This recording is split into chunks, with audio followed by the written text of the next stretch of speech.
hopefully the rest of the night in the garage goes a little better, but we're not off to a great start. Yeah.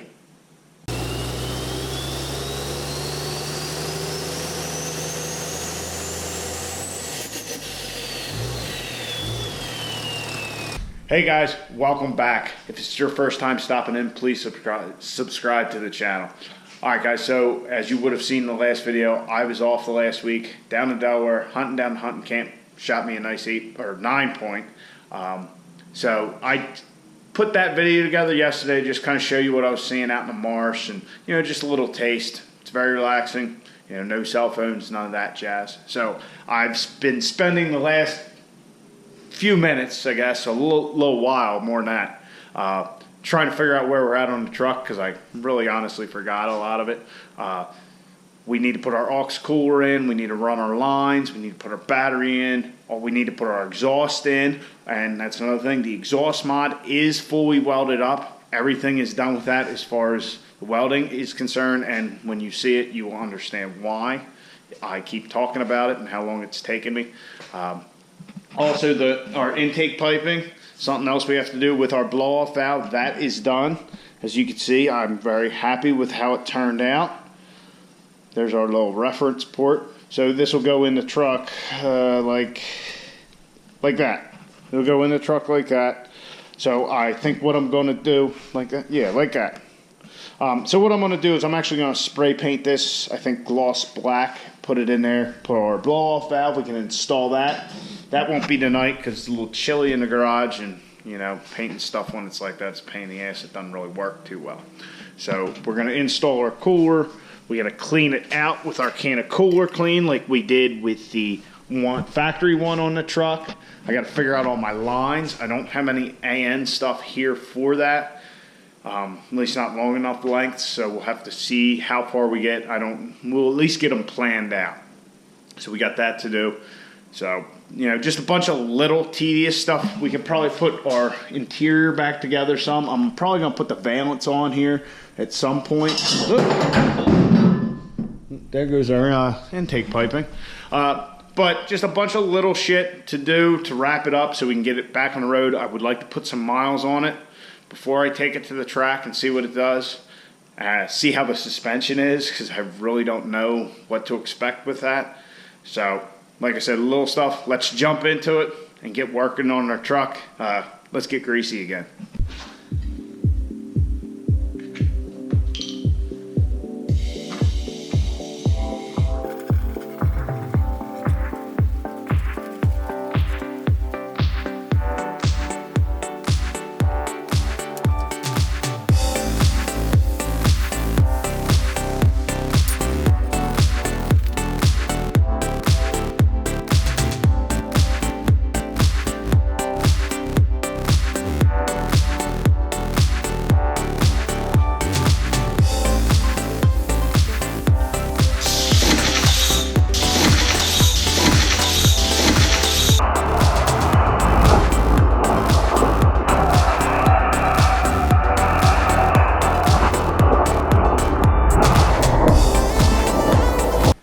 We're about 10 minutes into it. I got the cooler cleaned out, and I don't know if the camera caught it. I hope it did, but I'm already making a mess. So what I did was I used the cooler cleaned out the cooler, and then rather than hooking a pump setup up like we did before, I figured, I'll just put it in a funnel, hold the funnel up over it. It should flow through there, at some rate. If anything, we get a little fluid in there, I'll blow it out with air. So, of course, my funnel was leaking. Anyway, the funnel was leaking a little bit. I overfilled it a little too. That didn't help. And then when I put air to it, I had it on a ball valve that I have, and I just opened it up by accident. Not all the way, but enough that I sprayed transmission fluid all over the floor. I don't know how well you guys can see it, but I speckled the floor all over the place. Speckled my cooler box I had the camera sitting on. Hopefully the rest of the night in the garage goes a little better, but we're not off to a great start. Yeah.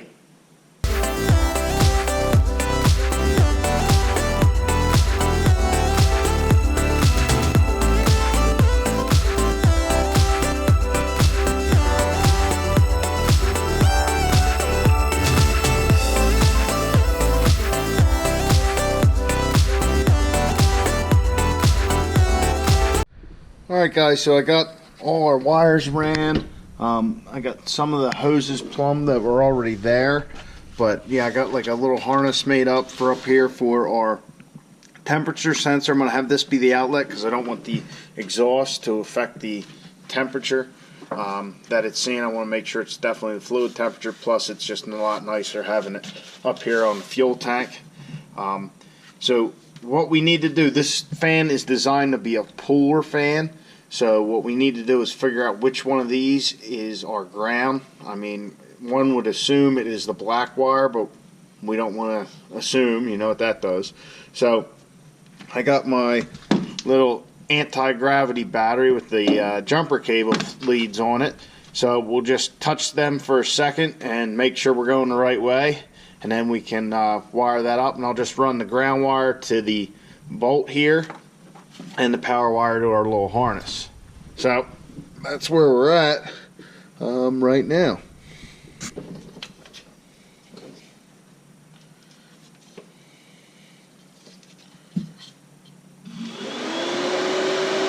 Oh yeah.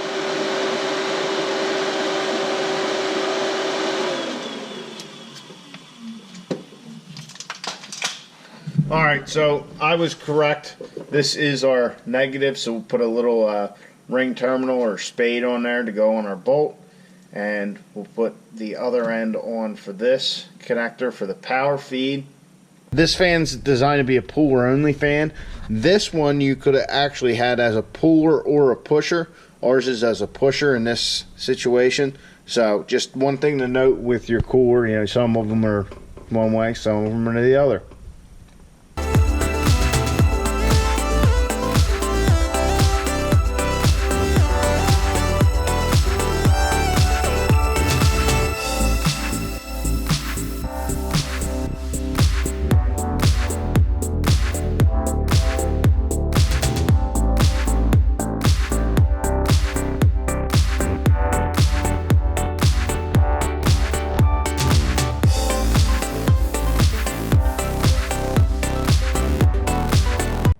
Alright, so we're all wired up. Both coolers are wired. We just have to plumb them. We have our original plumbing. Grab my light. Here, coming from the factory trans cooler, hooked up to this cooler. So what I'm thinking on this side, my light quit fucking with me. God damn it. So what I'm thinking on this side is they make 180-degree AN fittings. You know, they come out with a curve. So I'm thinking about getting one of them and coming up here over this frame rail, which we might have to clearance in here with like a pry bar, or if I can get a clamshell jack, maybe we can do that. But bring that in and over and 90 into this one here. That'll be our feed, and then our return will come out here, kind of follow the same line, and then we can tie it into our old AN line here, and we'll just get a, you know, I guess it'd be a male-to-male adapter, and you know, then both lines just kind of come up together. They're out of the way. You know, we can have them tied off to here. Maybe I'll put a couple holes in here with some tie downs, keep it away from our drive shaft, and all that kind of good jazz. Alright guys, so we knocked a couple things off the list. Got the coolers wired. I figured out how I'm going to run my hoses. I also measured for them. Figure we're going to need about 8 foot, so I'll probably just get 10 foot to be safe. We're going to need a 90 straight fitting, 180-degree fitting, and a male-to-male, and another straight one, and a male-to-male adapter. So that's the game plan right now. I'm going to order that stuff before I forget, so hopefully we'll get it here ASAP, because there's not anywhere I know of local to get such AN fittings. I could go to a local hydraulic shop and have them make up the hose, but if, you know, I decide something and I want to, you know, maybe move it this way or that way a little bit, I won't have that freedom. You know, you'll be stuck with whatever length you get. So that's going to wrap it up. Like I said, hope you enjoyed the video. If you did, please subscribe, like, comment, all that kind of good stuff. We'll have her back on the track soon, I promise. Get out in your garage, get the wrenching on your truck.